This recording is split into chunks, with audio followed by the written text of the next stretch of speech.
Praise the lord. ఈరోజు దేవుని వాగ్దానము. ఆయన నీ మొర విని నిశ్చయముగా నిన్ను కరుణించును. యెషయా గ్రంథము 30వ అధ్యాయము 19వ వచనము.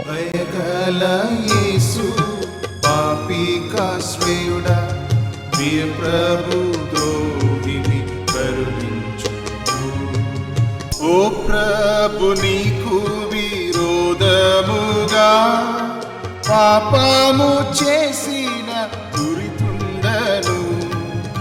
ఓ ప్రభు నీకు విరోధముగా పాపము చేసిన దురితుండను.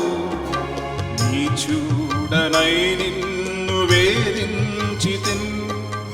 ఓ నాద పాపిని క్షమించు. దయగల యేసు పాపికాశ్రయుడా, ప్రియ ప్రభు